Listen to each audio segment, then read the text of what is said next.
3 bingeable scary stories. Let's go lock in.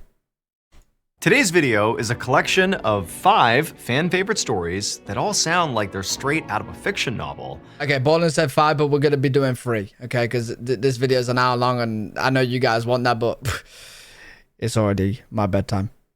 But they're not.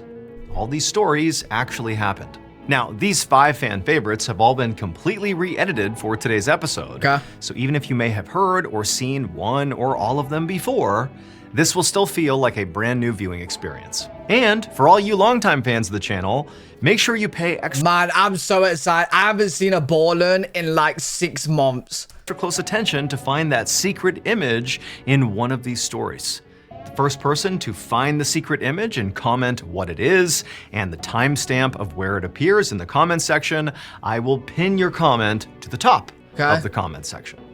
Has anyone found it? Has anyone found it? Damn, he's already got it. Seagull long poster. Picked up this phone call in Nathan's sister's home. She answered it and said hello. Where's the seagull? Where is it? That? Where is it? Oh, I've lost where I'm at. Because that's all we do, and we upload 2, 3, even 4 times every week. So if that's of interest to you, on the like button's birthday, make sure to mail them a birthday card. But ensure you first booby trap it with fart spray. Nice. Also, please subscribe to our channel and turn on all notifications so you don't miss any of our weekly uploads. Okay, let's get into today's 5 stories.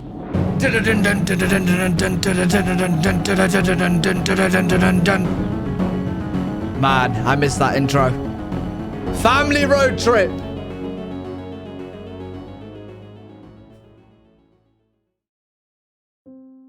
The Tromp family were by all accounts a normal, hardworking household. 51-year-old Mark Tromp and his wife, 53-year-old Kobe Tromp. Oh my God, he said Trump. I thought he was saying Trump for a second. I was going to say, oh God, it's going to go into politics.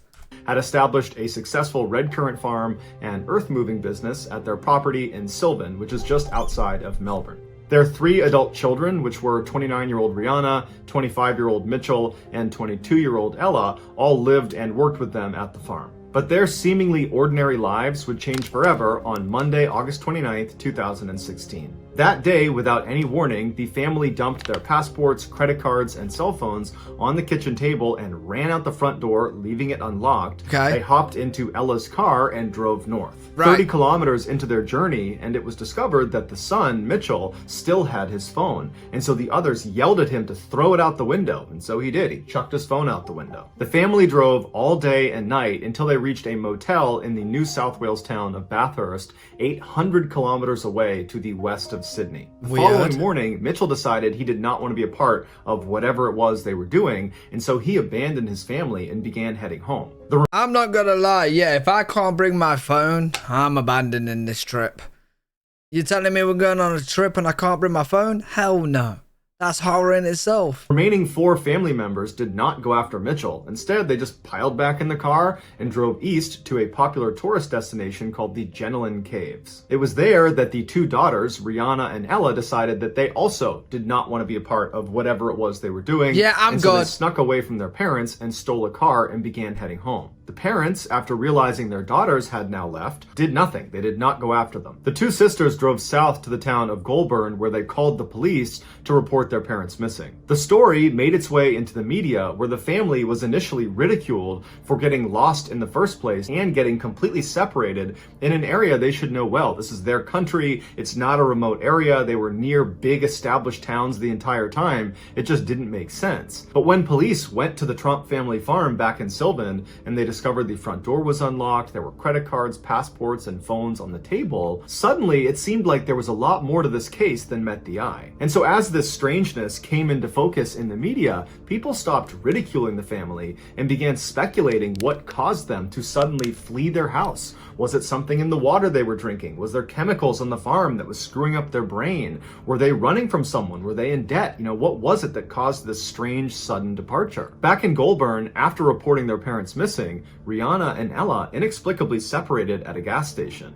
Rihanna just climbed in the back of some utility truck, and Ella hopped in the stolen vehicle and started driving home. Later that night, Ella would become the first Tromp family member to be located by police when she arrived at the farm and police were waiting for her there. Mitchell would arrive back home the following morning after taking a series of trains to get there. Once Mitchell and Ella were reunited, they made a statement to the media outside of the family farm, and as you're looking at them, it's clear they're totally shell-shocked. They don't know what's happened, and they're trying to articulate why their family left in the first place and what they were doing and where they're going, and the best they could do was to say, well, there was a lot of pressure on our family and it was building up. And yeah, but did the parents not say anything? They just say, hey, get in your car with no phones, no money, no wallet, no nothing. We're gonna go on a trip and not tell you anything about it. These things are just difficult to explain, and I don't really know what we were doing. Mitchell would say that there was a belief that people were after them. There was some paranoia there, but that paranoia was predominantly held by their parents. While Mitchell and Ella were certainly in a state of shock, they did seem mentally stable. The same could not be said for their sister, Rihanna. She was discovered by the driver of the truck she had snuck into after he had driven over an hour away. He had pulled over to check on something. He had gone around the back and then had the life scared out of him when he saw Rihanna just sitting there in a what he called catatonic state. She didn't know her name. She didn't know where she was just sitting there. Rihanna was taken to the Goulburn Hospital where she was put into their psychiatric unit. As media interest grew, the parents, Mark and Kobe, got back in their car up at the Jenolan Caves and drove south towards Melbourne. A day later, on Wednesday, the pair had driven 600 kilometers to the Victorian town of Wangaratta, where they too inexplicably separated. Kobe turned around and started heading north again by means which are still a mystery, and a day later was found 350 kilometers away in the town of Yass in a very agitated state. She was taken to a hospital there, but then transferred to the Goulburn psychiatric unit to be with her daughter, Rihanna. Mark stayed in Wangaratta. So you're telling me, other than two, the daughter and the parents have both gone crazy? They've all, other than the daughter and the son, one daughter and one son, there's 5 of them. 3 of them's just gone crazy? And he was there for several days. And during his time there, he was spotted by a young couple really aggressively tailgating them. And then he was spotted again on another day fleeing from the car he had been driving. Finally, on Saturday evening, all of the Tromp family members were accounted for when Mark was finally discovered sitting next to the road near the Wangaratta airport. He was questioned by police and then assessed by a mental health officer and then was released into the custody of his brother, who was a police officer. And as they drove away, Mark turned around and flipped off the photographers that had converged on the spot. Yeah. He later released a more contrite statement apologizing for the hurt and concern that were caused by these events, and he also paid respect to the police and the volunteers that went out looking for them. After the investigation, the police determined that nobody was chasing this family. They were not in any danger. So the family had also not taken any drugs. They were not in debt. They were not involved in any Go Linga, thanks so much for the prime. sort of religious cult. And prior to this strange event, the family had no history of mental health issues. After the dust had settled and the Tromp family was just back at their farm going about their normal life,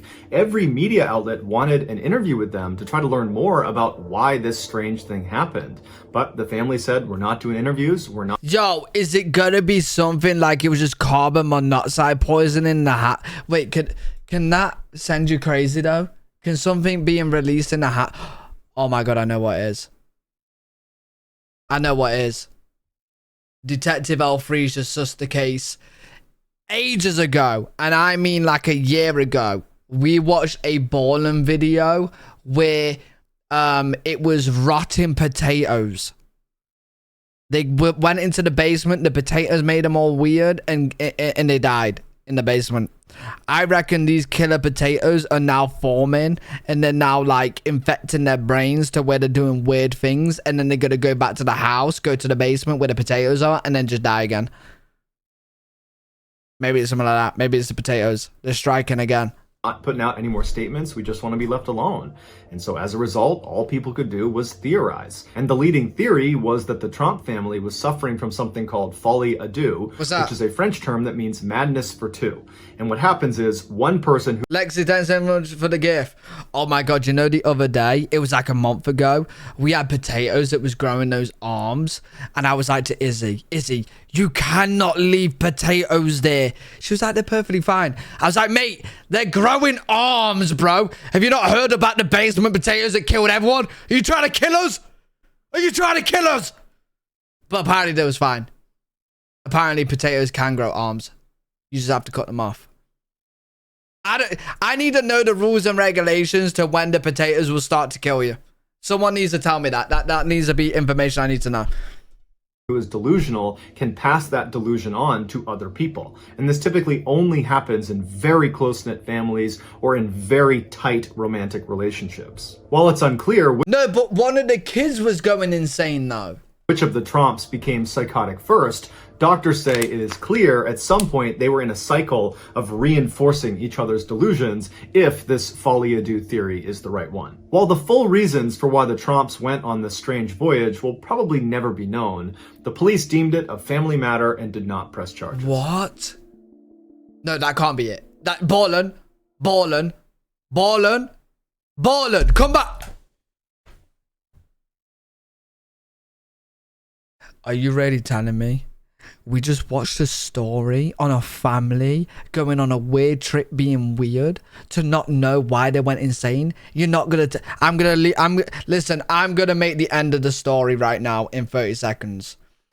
So the Trump family went back to the house, and three of them, the normal sane son and daughter, they left the home. They said, family, you're crazy. The mom and dad, without talking, and the other daughter, who were insane, went to the basement and dropped dead. Detective went to the basement and found 5 rotten potatoes. The detectives also died. They need a hazmat suit team to go in, retrieve the potatoes, and chuck them to Chernobyl, where they can stay rotten. The end. That's a better story. That's a better end. There we go. Right, next, the Sky King.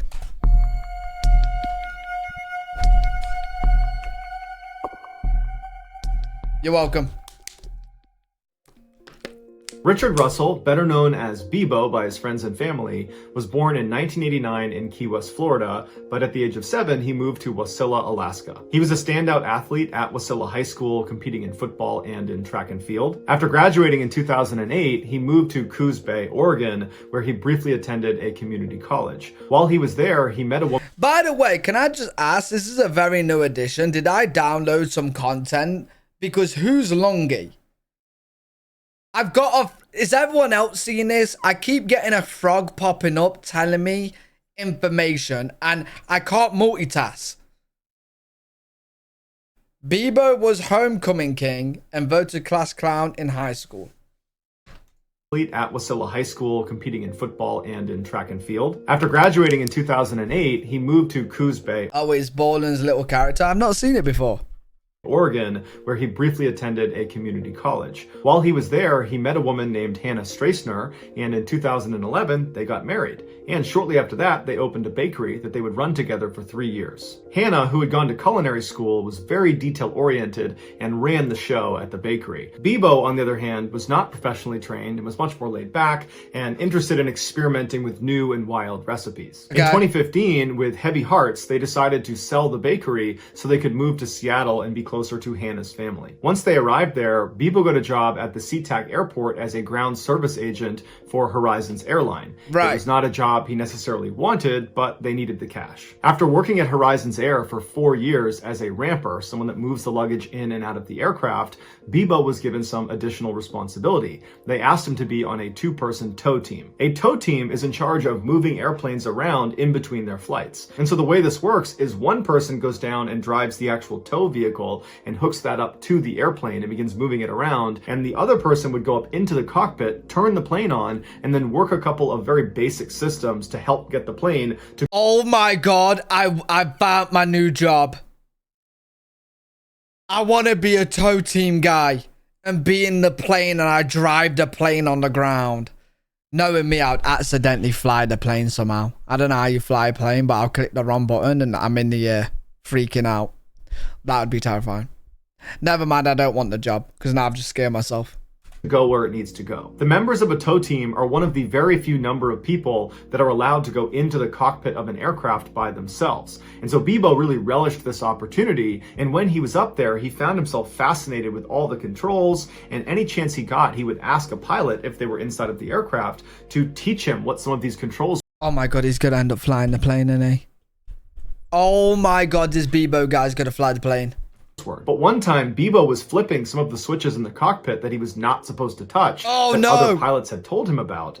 And the pilot of this particular plane caught him doing it, took exception to it, and reported him. But surprisingly, there were no repercussions. It was just really embarrassing for Bebo. Like many of the other ground service agents working at Horizon Airlines, Bebo was generally unhappy with his job. He felt like it was boring, that there wasn't much upward mobility, and that he was criminally underpaid. But there was one redeeming quality of his job, and that was, in virtue of working for an airline, he got all sorts of free airfare.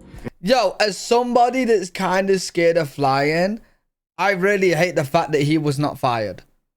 You're telling me a pilot reported that a guy that's not a pilot is playing around in a cockpit, switching all the switches, and he didn't get fired? What if he breaks something? What if I'm on that plane and the plane crashes because Bebo's unplugged the safety switch? I don't know what's in the cockpit, but you know what I'm saying? And so not only did he get to fly for free all over the world, he got to fly basically anytime he wanted up to Alaska to visit his hometown and see his family, something that was very important to him. The people that knew Bebo said he had a great sense of humor, he was extremely friendly, and you could always catch him with his head buried in a book. And his coworkers would say he had aspirations to be an officer in the military. And when all those people that knew Bebo the best were asked, why do you think he did what he did on August 10th, 2018? What did he do? None of them have an answer. What On did he that do? fateful day at 1:35 p.m. local time, a passenger airplane owned by Horizon Airlines flew into SeaTac Airport where Bebo worked. And so this plane was not scheduled to fly for the rest of the day, so it was taxied to the far north section of the airport to a parking spot called Cargo 1. At 7:15 p.m. that evening, Bebo arrived at Cargo 1 and he climbed inside the empty aircraft and made his way into the cockpit. He followed the startup procedure until the plane was on and the propellers were starting to turn. He hopped out of the plane, got in his tow vehicle, and used it to turn the plane around so its nose was pointed towards the airfield. He moved the tow vehicle out of the way and then climbed back inside the aircraft, shut it behind him, and got in the cockpit. Oh my God, this guy's gonna fly the plane. Oh my God, he's gonna fly the goddamn plane. And began taxiing out towards the runway. For the next few minutes, air traffic control bombarded Bebo over the radio, asking him, "What are you doing? This is unauthorized movement. You should not be heading towards the runway right now." But Bebo never responded. Instead, he just continued on until he reached the beginning of the runway, at which point, despite having no flight experience, minus some video games and fiddling with some switches in the cockpit while he Bebo, what the hell are you doing, bro? was in the tow team, he managed to go full throttle and get this plane careening down the runway and successfully took off. But that was nothing compared to what he did next. Over the course of the runway and successfully took off. But that was nothing compared to what he did next. Over the course of his 1 hour long flight, he expertly performed backflips and barrel rolls and these huge loops in the sky, dangerous maneuvers that even expert pilots might risk stalling the plane and crashing. How the hell is this guy doing it? Not gonna lie, impressive that he's doing it, right? But yo, can we get some military fighter jets to shoot him out the sky? Like, you should not be playing around with this. Like, are you crazy?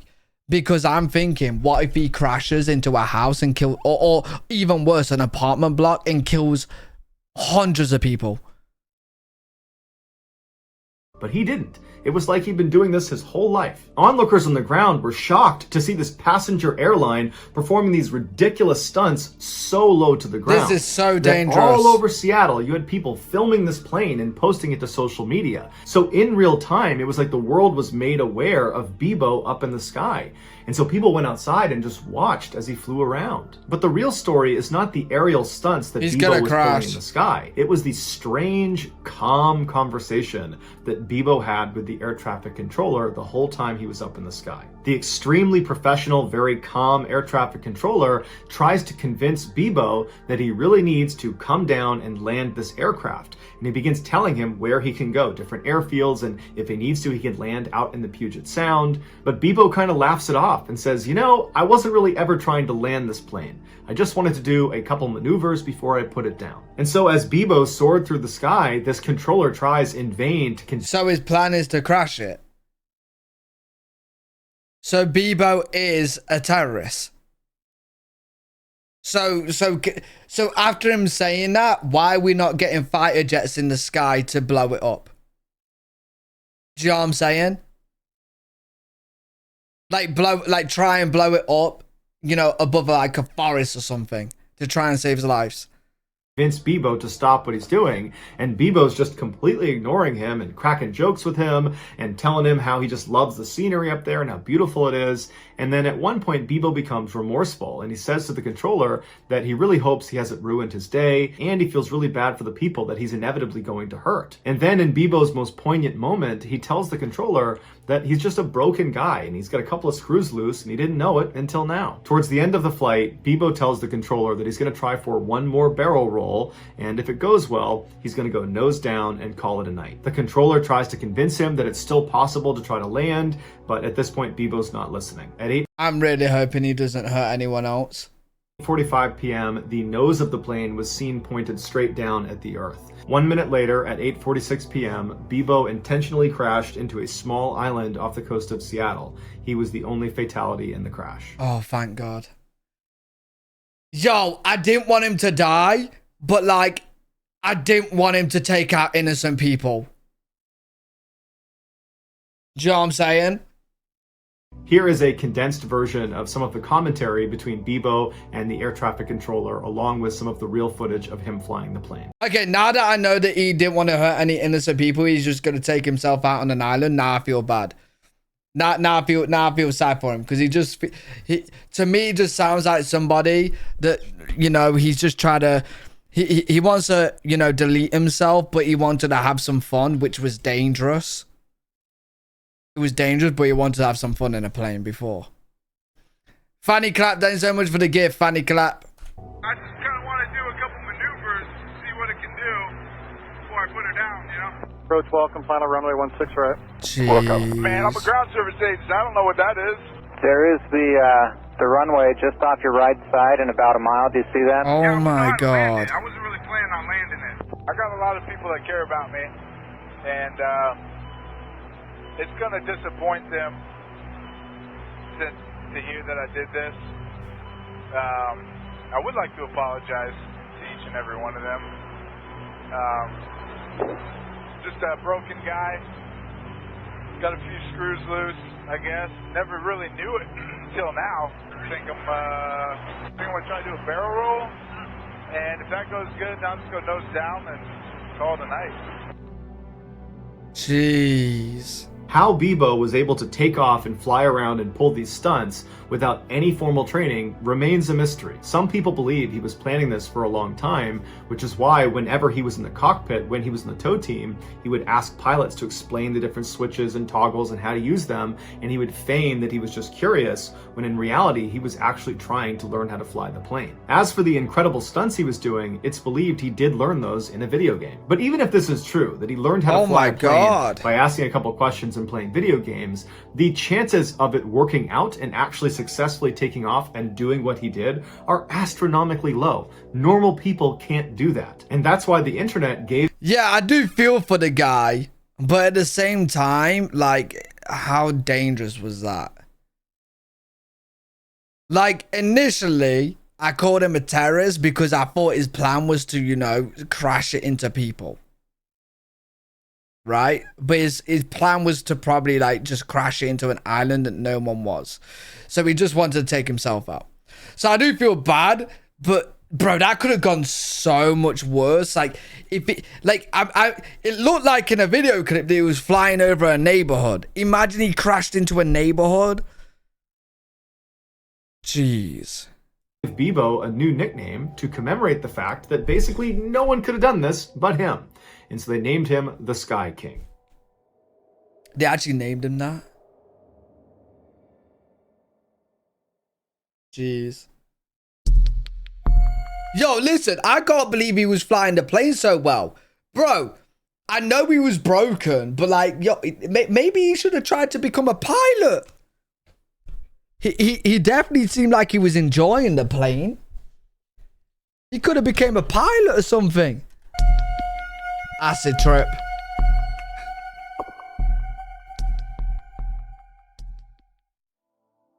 On the evening of June 24th, 1986, A 10-year-old boy named Juan Pedro Martinez Gomez bounced around in his seat and smashed his toy cars together in the cab of his father's big red tractor-trailer truck. Okay. Juan was so excited he could barely sit still. He always wanted to go for a ride in his dad's big truck. His dad was a long-haul trucker, but his dad always said no. But Juan had just gotten his best report card ever, and so as a reward for doing so well in school, Juan's father had surprised Juan and Juan's mom with this particular trip. Their plan was to drive from their hometown in southeastern Spain all the way across the country to the northern coast. Hell and yeah. then once they got there, Juan's dad would offload the cargo that he had driven there. Juan and his mom and dad would stick around and kind of make a vacation out of it, going to the beaches and checking out the beautiful pastures where all the cows would graze. I mean, Juan was super excited. Juan's dad pulled the truck into this big lot with all these other trucks around, and then Juan's dad turned around and began backing the truck up so it could be paired up with the cargo he'd be hauling to the north coast. It was this huge 25,000 liter tanker that was covered in all these stickers and warning labels, and Juan's father didn't know what this tanker actually contained, but he could tell, whatever it was pretty dangerous and also very important. And so as Juan's dad is backing up skillfully to line up with this tanker, Juan is just sitting in the back seat, absolutely transfixed at how cool his dad is. I mean, this is like the most amazing thing Juan had ever seen. And so Yeah, I can't lie, for anyone that drives a truck, fit to play. Because they must be so... Mate, I'm not going to lie. Sometimes it's hard for me to reverse my car. In the UK, in tight car parking spots, it can be challenging sometimes, man. I see these goddamn people in trucks reversing in places I don't even know how you fit a car. Talent, skills. finally, Juan's dad successfully hitched the truck to the tanker, and so once they were all hooked up, Juan's father yelled out the window and said bye to the people he worked with, and then Juan's father put in Juan's favorite tape cassette into the stereo and turned the music up, and then he turned onto the road and began making his way toward the highway. Hell Juan's yeah. dad would drive basically all night, and Juan and his mother would basically sleep all night. But they would wake up at about 5 a.m. when Juan's father pulled into the parking lot of a diner that was located just north of the city of Madrid, Spain. They were making great time, so Juan's father told his family they could take their time eating. When the family did finish their meals, they got up and began walking out towards the truck, and little Juan, he turned around and he waved to the waitresses, and they all waved back. And then the family climbed back into Juan's father's truck, and then before long, Juan was curled up in the back seat trying to fall asleep again as his father merged onto the highway and began heading towards the stretch of mountain road called the Somosierra Mountain Pass. About 40 minutes later, a man who was also driving in the Somosierra Mountain Pass was just driving along when suddenly a huge red tractor-trailer truck came barreling toward him from behind, shining their lights into his car. And so this man, he sees this truck approaching so quickly, and he tried to get out of the way, but there was nowhere to go, and the truck wasn't stopping, it was honking its horn, and the truck smashed into this guy, which sent his car careening off the road, but luckily it did not tumble all the way down the mountain. And so this guy's car comes to a stop on the side of the road, and the guy, he kind of comes to and he feels himself. He's worried he's got a serious injury. He did find a little blood on his head, but overall he felt he was okay. And then he Yeah, it does kind of sound like a brake failure. The fact that he was flashing and the car wasn't stopping, the truck wasn't stopping, that sounds like there was a problem with the car. managed to get his door open, and he climbed out of his car, and he looked a little ways down the road, and there was the truck that had hit him. It was now on its side, and it was hissing steam, and it didn't look like anybody inside the truck was trying to get out. Now, even though this guy was pretty shaken up from the crash he had just gotten into, he felt like he was It's gonna be the family, isn't it? definitely in better shape than whoever was in this truck, and so he decided he would just go up there and try to help them. Don't tell me it's the family. Please tell me it's not the family. But after only taking a few steps, this white van came blazing around the corner and came to a screeching stop on the road right next to where this guy was. And then before the guy could do anything, the sliding door to the van flung open, and this woman with blonde hair jumped out, and she ran over to him and she said, "I'm a nurse. Do you need any help?" And so this guy, he's looking at this woman and he's kind of sizing her up, and she did not seem like a nurse. And in fact, for some reason, this guy felt like she just made him really uncomfortable. He couldn't quite put his finger on on Okay. it. And then he looked past this woman at the van, and he saw the driver looked oddly similar to the woman, except it was a man who was driving, but he also had very bright blonde hair, and he had these striking blue eyes that really stood out even from a distance. And then in the passenger seat of this van was this elderly woman who was just staring daggers at this guy who's now talking to this nurse who's right next to him. And so the guy's looking at the old woman, and the old woman's looking right back, and she really looked mean. Like, she Yo, what the hell is going on, bro?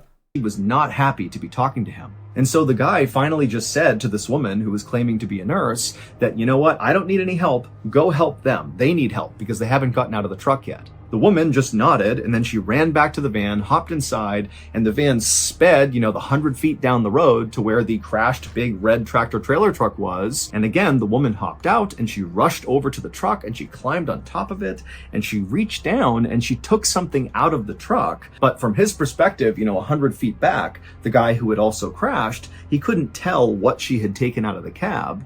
But after she took whatever she took, she climbed off the cab. She did not attempt to help anybody inside of the truck. She jumped back in the white van, and the white van sped off down the road, and they were gone. What? The guy barely had time to process what had just happened before he began to smell this unbelievably powerful rotten egg smell. When help arrived, emergency responders immediately realized they had an environmental disaster on their hands. The big red tractor trailer truck, which was Juan's father's truck, was hauling 25,000 liters of sulfuric acid. And that rotten egg smell they were smelling in the area meant the air was now becoming toxic as the sulfuric acid leaked out and began interacting with the ground and making So what the hell did the white van people do? What did she take? its way into the nearby river. So before anybody could even go inside of this truck to see if there were survivors, they had to basically cover it and the surrounding areas with hundreds and hundreds of pounds of sand and lime to try to counteract the acid. It would take hours to do this, and in that time, nobody came out of the truck's cab. And then finally, when Oh no, they're gonna be dead. Oh no, this is terrible. Don't tell me the family's dead, man. emergency crews were able to go up to the truck and look inside, they discovered that the vehicle's occupants were all dead. However, there were only two bodies. It was Worst video ever. Juan's mother and father. Juan was nowhere to be found. Wait, where's the kid? Now, one of the theories was, well, when this crashed, maybe the sulfuric acid landed on Juan's body somehow and literally dissolved him, and so that's why he was not found. But that's not possible because it would take much, much longer for sulfuric acid to totally eat away someone's Where's the kid? body. And the body would have to be fully submerged in the acid the entire time. So that could not have happened. Rescuers would search the entire area deep into the woods in all directions. Wait, no way the woman in the white van took the kid. Looking for signs of this child, but there were none. And when investigators attempted to recreate this accident to try to figure out what actually caused it and why it happened, what they would learn would only confuse them more. Juan's father's truck had nothing wrong with it mechanically, meaning the brakes weren't messed up, the accelerator wasn't messed up. There really was no reason why this truck should have crashed unless it was intentional. That's the only way this could have happened. Wait, why was he flashing at the car in front then? And what? Also, the truck contains something called a tachometer, which registers every time the truck slows down or stops. And when investigators looked at the record from this tachometer, they discovered that Juan's father had slowed down or stopped 12 different times between leaving the diner and crashing. But the route from the diner to the crash site was a straight shot with no traffic lights or stop signs. What? Basically, there had been no reason from the diner to the crash site to ever slow down or stop. But again, Juan's father did 12 separate times. And then also there were traces of heroin that were found in a hidden compartment in Juan's father's truck. So he was high? Now, Juan's parents had no criminal record and absolutely no connection to drugs or the cartel, but investigators did consider a theory that, perhaps a drug cartel ambushed Juan and his family, and ultimately Juan was kidnapped. But there was one more really strange element to Juan's disappearance, and that was that white van that guy saw right after the crash. Multiple people in the area around the Somosierra Mountain Pass said they saw that exact white van because they all remembered the woman and the man who had that same really bright blonde hair. It just was something that was kind of unique and stood out. But the police tried to track down this van and the man and the woman and the elderly woman who was also claimed to have been seen inside the van, but no trace of that van was ever found. And also, police were never able to figure out what that woman actually took from inside of... Well, I'm guessing it's the kid. I'm guessing they kidnapped the kid. If the kid's not there and she took something from the van, that's what I assume. Juan's father's cab before they sped off and disappeared. Missing person posters of Juan went up all over Spain, and almost immediately, loads of sightings were reported of Juan. But every time the police followed up on these sightings, they never panned out. Interpol, which is a major international police organization, called Juan's disappearance one of the strangest disappearances in all of Europe. Yo, this whole story is weird. 1 year after the crash, so in 1987, a driving instructor in Madrid, Spain, was filling out some paperwork in his office when he heard a knock on the door. When he answered the door, he found there was this elderly woman who appeared to be blind, and with her was a young boy who appeared to be about 11 years old. The driving instructor asked them, how can I help you? And he watched as the elderly woman turned and whispered something into the little boy's ear. And the driving instructor, he could hear her whispering, but he couldn't understand what she was saying.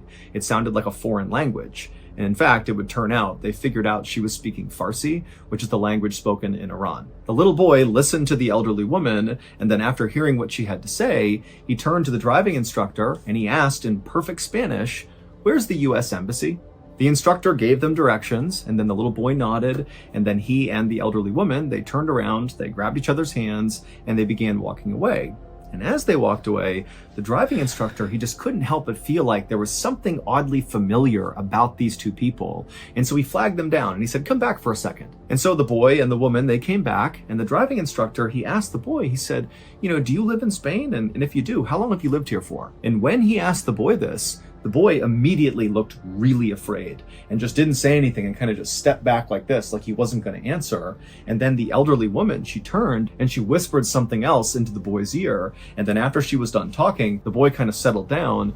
Yeah, I assume this is Juan and the elderly lady from the van. That's what I'm assuming. And he looked at the driving instructor and he said, 6 months. And for some reason, at this exact moment, the driving instructor realized why this boy seemed so familiar. He remembered seeing him on all those missing person posters all over the place. Oh my and so God, the driving instructor, he couldn't remember the boy's name. And he goes, "Hold on a minute." He turns and he runs inside of his office and he finds one of the posters that said Juan Pedro Martinez Gomez. He grabbed it and he ran back out to show it to them and be like, "Hey, they're looking for you." But when... Yo, maybe do it a little bit discreetly. Like, did this guy not think that the elderly woman might be holding him captive? Like, bro, what are you doing, man? Has no one ever watched any movies ever? Ever?